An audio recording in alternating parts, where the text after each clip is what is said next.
My mom has dementia. She doesn't always know I'm her son. Some days she knows my name, but thinks she's still in her 30s, which means she talks about me like I'm a kid she hasn't met yet. It's strange. It's hard. And it's also just Tuesday. Just another Tuesday with her. We still travel. She always wanted to see the world, so I take her. We go slow. I hold her hand.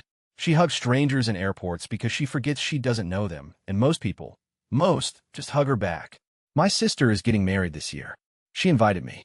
She didn't invite our mom. Said it was too much for her. Too hard to travel. Except that wasn't true. And when I pushed, she finally said the real thing. It was just too hard to see her the way she is now. I said fine. No mom, no me. Simple. Then my sister told the rest of the family a different story entirely. I found out when my aunt called to wish her mom well. And I told my aunt the truth. My sister says I ruined her wedding. I say she picked the story she told. I just stopped covering for it. My name is Caleb, and I need to tell you all of it. My mom had a stroke a few years back. A bad one. Out of nowhere. She was healthy, active, the kind of person who remembered everyone's birthdays without writing them down. Then one morning she wasn't. What followed was a dementia diagnosis that her doctors still can't fully categorize because it doesn't behave the way it's supposed to. She doesn't always recognize me as her son, but she knows my name. She knows I matter to her. Some days she thinks she's still in her 30s, which means she'll tell you she has kids named Caleb and Danielle, just like she's talking about someone else's children. Kids she hasn't met yet. It's disorienting the first 100 times. After that, you just learn to be whoever she needs you to be that day. What she can still do would surprise you. She cooks. She keeps her space clean. She answers the phone. Her word recall in assessments is actually decent, which is why her doctors find the standard stage classifications kind of useless for her. She doesn't fit the chart. She never did. Her income is survivor benefits, around $2,400 a month. We've tried Medicaid, tried to get support services, but because she can still physically function, because she can technically operate a stove and answer a door, she doesn't qualify for in-home care. The system has no category for can do the tasks but shouldn't always be alone.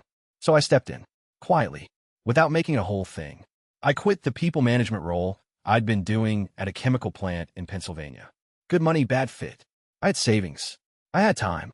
And she had nobody else who was actually showing up. My sister Danielle lives her own life. I'm not bitter about that. Everyone processes grief differently, and watching her mom change has been its own kind of grief, ongoing, ambiguous, without a clear timeline. Danielle processes it by keeping distance. I process it by being there. And we've been fine. We found our rhythm. Until the wedding. Danielle got engaged last year. Big event, big plans, the kind of wedding she'd been quietly designing in her head since she was a teenager. I was happy for her. Genuinely. She invited me to walk her down the aisle. Our dad is gone. Left our mom with nothing before he died. Survivor benefits were the only reason she had income at all. So Danielle asked me. I said yes immediately. Then she told me mom wasn't invited. Her reason, the first one, it was too much for her. Too much stimulation. Too hard to travel. I pushed back. Told her we travel all the time. I take mom to new places specifically because she always wanted to see the world, and I want her to see as much of it as she still can. We're going to Europe this summer. Last year, we hit 3 cities in 12 days. She doesn't always remember what she saw the next morning, but she smiles the whole time. She tells me she's having fun. That's the only metric that matters to me. Danielle wasn't buying it. So I kept pushing. Explained the logistics, how I manage it, how I hold her hand and follow her pace, and don't sweat the small stuff. She kept changing the subject. Every specific concern I addressed, she'd deflect. I asked her directly, "What exactly is your concern about mom traveling?" She wouldn't give me a straight answer. And then, finally she did. She said, "It's just too hard to see her that way." There it was. Not logistics. Not safety. Not concern for our mom. It was hard for Danielle to see her. That's the whole thing. I sat with that for a minute. I didn't yell. I didn't argue. I just said, okay, if mom can't come, I'm not coming. She was upset. She wanted me to walk her down the aisle. I understood that.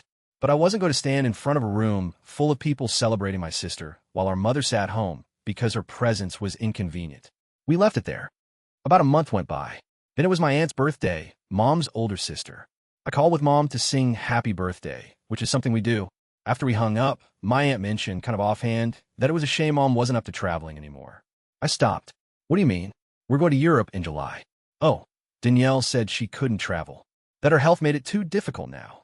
Not that Danielle didn't want her there. Not that she'd chosen to exclude her. That mom couldn't travel. My aunt didn't know the truth. None of them did. I told her. I said Danielle hadn't invited Mom because it was too hard for Danielle to see her. I said Mom was fully capable of traveling, and we did it regularly. I said I'd been invited, but told Danielle I wouldn't come without Mom, so neither of us was going. My aunt went quiet. Then she said, "Oh, that was it. Just oh." I didn't ask her to do anything with that information. I wasn't running a campaign. I just corrected a lie that had been spreading through my family unchecked. My aunt deserved to know the truth about her sister. What I didn't account for was that my aunt is 67 years old and has a Facebook account and strong feelings, and apparently told everyone she knew by that evening. By the next morning, my phone was full. Some family members said they weren't going. Some were just reaching out to check in. A few were upset with Danielle. My aunt had posted something public, which, look, that's how information moves in that generation. I can't be shocked. Danielle called me screaming, "You ruined my wedding. Again. When you refused to walk me down, that was the first time. And now this." I let her say what she needed to say. When she was done, I said, "You told people Mom couldn't travel. That wasn't true." I told them what was true. "You should have kept your mouth shut." Why? So the lie could keep spreading. It wasn't. I just didn't want to explain everything to everyone. "So, you made something up." She didn't say anything to that. I said, "If you didn't want people to know your reason, the answer wasn't to give them a fake one. It was to not lie." She hung up. Here's where I am now. Mom and I are still going to Europe in July. I've already planned a route. We go slow, we take breaks, I follow her lead.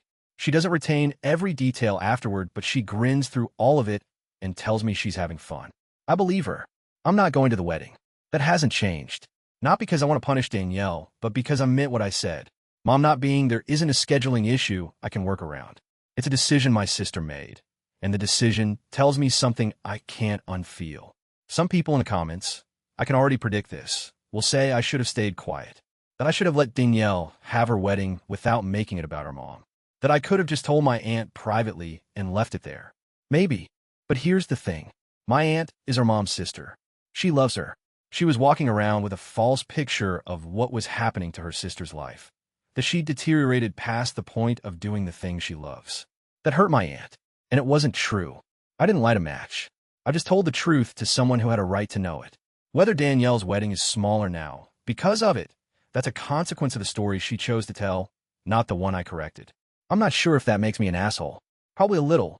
Yeah, I knew my aunt talked to people, but I'd do it again. For people asking about Mom's condition, her doctors describe it as unusual. The stroke seems to have caused something close to agnosia, plus time shifting. She knows who I am in the sense that matters. She just doesn't always know her relationship to me. She knows her own kids exist. She knows her kids' names. She just thinks she's still young enough that she hasn't had them yet. Her word recall in clinical assessments is actually not bad. That's what makes her hard to categorize. She doesn't fit a clean stage. She is on an infusion treatment. They're cautious about it given the stroke, but she's on it. Medicaid has been useless. We fought for services. She physically functions too well to qualify. Safety and supervision aren't covered. We stopped fighting for scraps. She's okay. She's herself, just a different version of herself than she used to be. She was the strongest person either of us knew. She still is, honestly, just differently.